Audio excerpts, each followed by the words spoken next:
That's huge. Okay, so now some practical things. Again, all the links to Tim's stuff are going to be in the description below. Some videos you could check out, his website. But he's, especially recently, you've released some pretty killer videos where you're using infinite white and where you're keying. Poorly, I might add, but thank you. But you're doing it. And then of course you mentioned some software and some stuff already. But 2 questions: what equipment do you use to get that stuff done right now for video? And then also, what are you using for your blog? Like what platforms and stuff are you using? The video stuff, a lot of it, I'd probably say over half of it I just do on my flip, right here. This was like less than $200, and so I don't shoot everything on it, like the one you're talking about with the infinite white backgrounds. I've been using the Canon HF100, which is just a normal little hand consumer camera.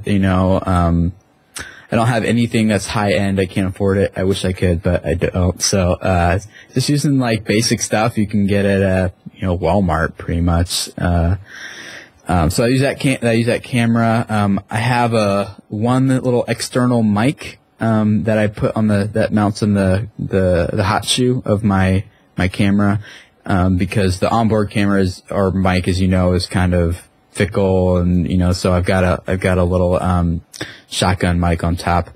But the last video I tried using a little lapel mic. I got that on Amazon for like $30 or something like that. And I'm not really sure what I think about it. I mean, I guess I would leave that up to you. You probably know more about that than I do as far as audio stuff. But that's the area I'm trying to learn and grow in. But I've got that. And then I edit now in Final Cut Express. But I've been using iMovie for the longest time, which is just drop dead simple if you've got a Mac, Right.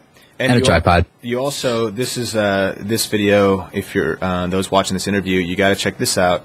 Your studio was just awesome. And I just got all that stuff. I just got that on eBay for about $300 actually. What was that? Last week it showed up, last Friday. So I'm gonna actually move into a different room today, hopefully. But it's got 3 soft boxes and 2 umbrella lights and then a green screen backdrop, which I'm still learning how to do the lighting thing. I'm trying to do like the 3-point lighting, but then you put the green screen. I'm trying to like eliminate the shadows and all that stuff, and it's trickier than it looks.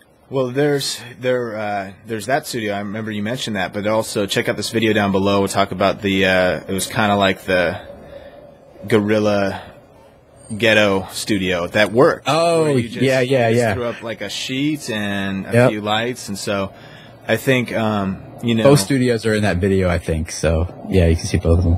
Cool. I think a jet's flying by. I don't know if you can hear that at my window. I hear it. That sounds good. But too, for those watching this video, so summarizing some of what Tim said. One, just getting started, even if it's all you have is a webcam, that you learn every just producing stuff, you learn. And then 2, just taking whatever you have and making it happen. And the bottom line, where'd you get the background for that? Was it just a sheet for your infinite white, or the first one? I just hung a sheet, but it was so hard to, chroma key. I'm sure you know what that is. But when you take like a color and chop it out, so it's just like infinite white behind me. And I intentionally wore a black shirt that didn't have any white on it. But even if the light was too bright on like one side of my face and I didn't do it just right, like my face would disappear. Yeah. So it was sometimes going frame by frame, and that's when I kind of pulled. I was like, screw this whole white thing. I'm going for green. I'm getting it going. And and then even that was probably more difficult than I expected it would be too. So I'm learning, but I totally agree with you. Start small. Just start with a webcam on your computer and just start from there. You don't need anything pro, but see how you like it. Don't invest a lot of money in it if you're not sure you're going to stick with it, or even if it's going to be something you're going to enjoy long term. Just start simple and grow from there. It's definitely how I've done my blog and everything like that. Awesome. And then also with the second part of that question, the blog platform. What do you use to run your blog and tools for that? Yeah, that's just WordPress.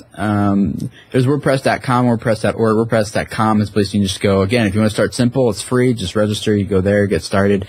I'm using the self-hosted package from WordPress.org, where I downloaded their software and set it up on I have a virtual private server that I set that up on. So cool. Awesome. Now,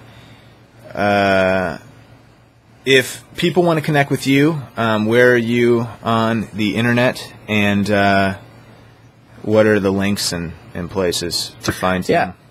Yeah, studentministry.org is the main kind of hub of everything. That's my blog website, my main website. I've got a couple other ones too, but that's the main one. Ministryquestions.com is a place where ministry people can go, like, just ask questions about ministry. So even if you're shooting like a video and you got a question how to use certain software, you can post it there at ministryquestions.com. It automatically goes out to our Twitter stream and our Facebook page, and all these other youth workers who are connected to those places just kind of jump in. And I've had like several answers within a half hour posting stuff there. So it's real great place to, if you have questions about stuff.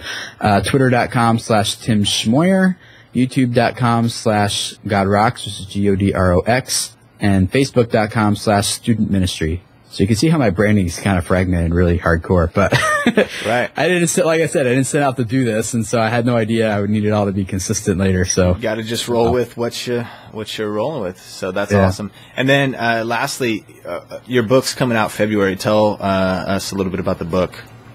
Yeah, the book kind of surrounds my vision and my heart for this isn't just necessarily to build a platform for me, but to build a platform for youth ministry in general. And so just as my blog, the subtitle is Conversations Among Those Who Are Passionate for Teenagers, the book kind of takes that same tone where I write a bunch of content, but there's over 100 different people have collaborated around this content, and they've responded to each of my like chapters, and they said, Tim, this is good, but you forgot to mention this, or yes, but, or this is great, but here's how it worked in my ministry, or different perspectives, so it's my content, but probably about a third of it is other people's reactions and responses and input into that. So I'm hoping to make it more, again, a conversational tone where people can, there's not just like, Tim's the expert, we're going to listen to him, but it's like, Tim's got some ideas, now let's see what other people are thinking about that, given, and it's not just people who agree with me, but it's disagreements, and so you can hopefully read it and think for yourself rather than just swallowing my assumptions, so, it starts with, how do I know if I'm called to youth ministry? What should my first night of youth ministry look like? And it follows everything from working with budgets, with volunteers, with responding to criticism, and then it goes through all that stuff to how am I going to achieve longevity in youth ministry and be in this long term? So it's just an overview of kind of youth ministry in general with that conversational tone. So looking forward to it.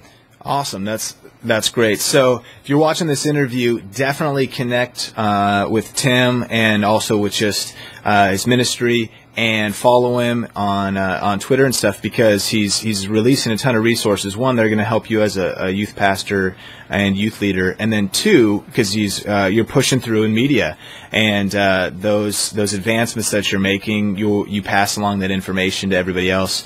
And so I encourage you, those watching this video, to begin to make advancements in media, and to either do it yourself or get somebody in your ministry inspired and hand them a flip camera or something. Think Media TV exists now, and Think International, all that stuff. The way it all started was that my youth pastor handed me a video camera and handed me Adobe Premiere and said, start making video announcements. And I had no experience, and I was like, okay. And the rest is history, because it just started somewhere and just kept going. So hopefully this was an encouragement to those watching to begin to crush it like Tim is in media. Tim, thanks for thanks for having me. Think Media TV, and we look forward to everything else that's coming out from studentministry.org and all your other endeavors. Thanks.